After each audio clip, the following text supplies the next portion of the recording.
प्रेम से बोलो देवघर वाले बाबा की।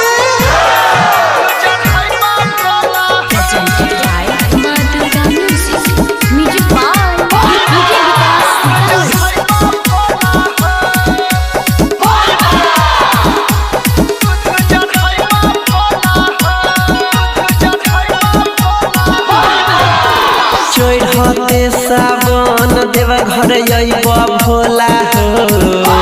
चढ़ते सावन देवघर अइबा भोला हो।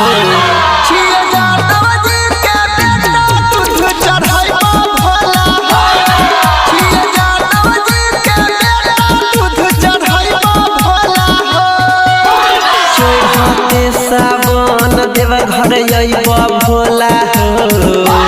चढ़ते सावन देवघर अइबा भोला हो।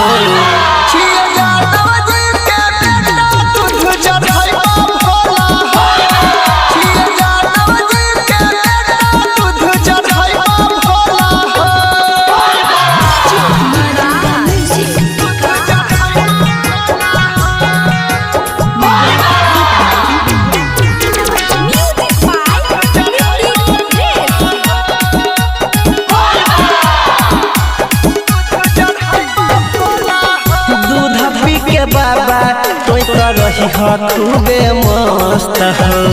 करी हत दूर भोला हमर सब कष्ट हो।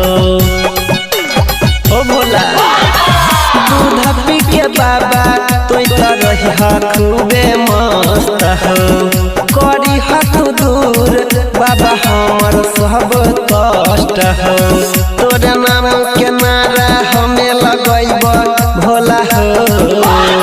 तोरे नाम के नारा हम लगैब भोला हो।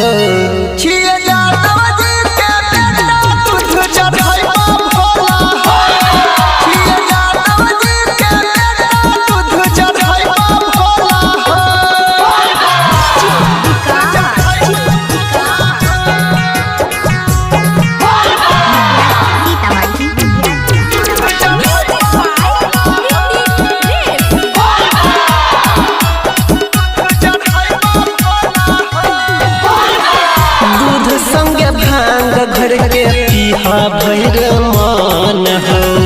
पूरे सवन बाबा कोई तरह हटाना टान हो।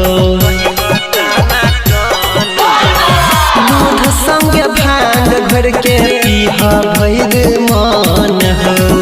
पूरे सवन बाबा कोई तरह हटाना टान हो। अनिल सनी के संगे हमें लइबा भोला हो।